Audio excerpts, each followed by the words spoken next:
Tell.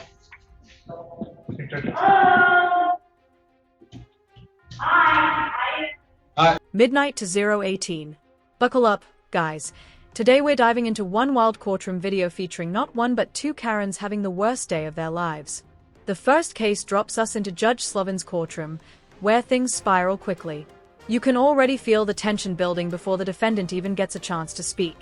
Let's watch how this unfolds and see just how badly this hearing turns for her.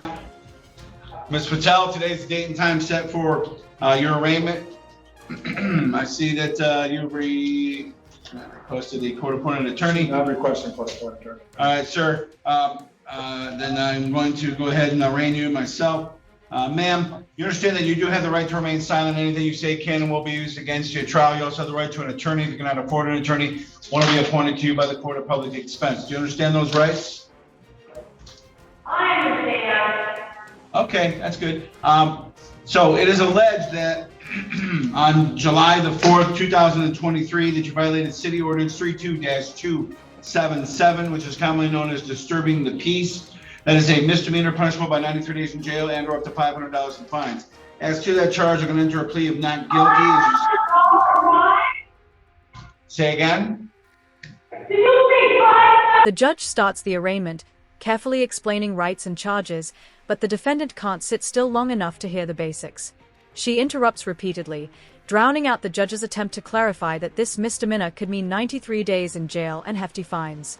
Instead of staying calm, she reacts like the system owes her something, setting the stage for complete chaos. I said that it's a misdemeanor, punishable by 93 days in jail and or up to $500 in fines. I'm entering a plea. Ma'am, stop. Ma'am, stop interrupting me, okay? I'm entering a plea of not guilty on your behalf. Okay? I'm going to set this for a pretrial, all right? Now, would you like a court-appointed attorney?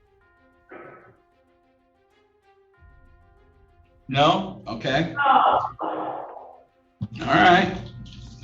So I'm going to set this for a pretrial. As for your bond, I'm going to set your bond at $250. Cash or I'm going to set your bond at $250 cash or ma'am, stop interrupting me. I'm just trying to tell you what your bond is, okay? Here we see patience wearing thin. The judge is forced to silence her interruptions while entering a not guilty plea on her behalf. When bond is set at $250, she can't resist cutting in again. Every outburst shows her total disregard for courtroom decorum, leaving the judge visibly frustrated. This is the definition of self-sabotage, where silence would have been her best defense. All right. No leaving the state of Michigan without the consent of the court, and no contact with the victim locations. All right? And we'll see you at the pretrial. Judge sets conditions clearly. No leaving Michigan without consent, no contact with the victim. Instead of showing relief that things didn't get worse, she pushes further. The commentary makes it clear. Her behavior isn't just disturbing the peace outside, but inside the courtroom too. She walks away with a court date but no lessons learned, leaving us shaking our heads. Judge, this is Hannah Knoll. I'm going to enter a plea of not guilty on her behalf. Again, request 15 days for any pre-arraignment motions and demand trial by jury. All right. Thank you. Brandon Pursley is next. Oh, I'm sorry, Judge. They brought out. Are you Ms. Pursley? No, I'm Noel.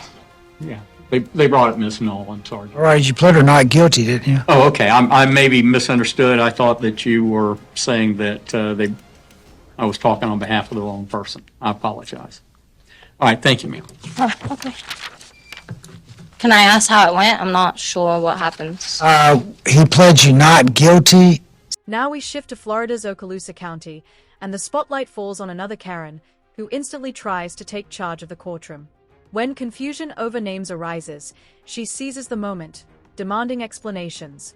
The irony is clear. While lawyers and judges try to move efficiently, she's stuck on her own self-importance, showing that entitlement doesn't mix well with procedure. So what And happens from there? we got a pretrial set for August 28th. If he can get it resolved sooner, I'll bring you in sooner. So can I get out of jail today? Well, I guess there's been a bond set for her, hasn't there? Correct. It's 1,000. 10% of 1,000 is 100. Karen immediately turns the conversation to Bond, demanding to know if she can walk free today. With Bond set at $1,000, she smugly brags about doing the math on percentages, as though that makes her more competent than her record suggests. It's a brief glimpse of misplaced confidence, showing that being clever in numbers doesn't erase the choices that landed her behind bars. Is there any way I can get, Okay, so I have a lot of information in this packet about how your facility, not technically yours, but how this facility has been very wrong to me. And I'd like to give it to my lawyer or my attorney. You certainly may, ma'am, absolutely. Thank you. Okay? Thank you. Going to be contacted with somebody else by somebody else that we've contracted with to do an evaluation on you, and just please be cooperative with them. It'll be a Dr. Zeman. Is there any way that I can get this information looked at today while I'm still in here? Because last time I was in here, can I ask why? Because we got a whole bunch of other people to do, and this is not your trial date. This is just arraignment. Okay, well, I never got to see my attorney on No, this. ma'am, that's not true. I saw you on June 22nd of this year at the Escambia County Jail. Yes, sir, but I did ask to see you again, and you did state to me out of your own mouth And you that I will. would see you before I went to my arraignment on today, the 6th. Well, ma'am, then I apologize. I don't remember saying that. Normally, after I've seen somebody, I don't need to see them again before arraignment. All right, well, he's working on your behalf because he's She then shifts tactics, waving around a packet of supposed evidence about how unfairly she's been treated. Instead of focusing on her defense, she treats arraignment like story hour, hoping her accusations will suddenly erase charges. The judge reminds her this isn't trial day, yet she insists on hijacking the moment. It's classic courtroom theatrics with no real payoff. pledging not guilty, and he's taking your information, which he's going to review. I understand that. All I know is I don't get to. I'll come out in just a second. 1 second. I promise I'll comply. I don't get to talk to anybody. In jail, which I still am because I'm still shackled, still in cuffs, I'm still in my uniform. I've been on the loaf since June 4th. I'm a pregnant inmate, had a period twice for which I thought it was a miscarriage.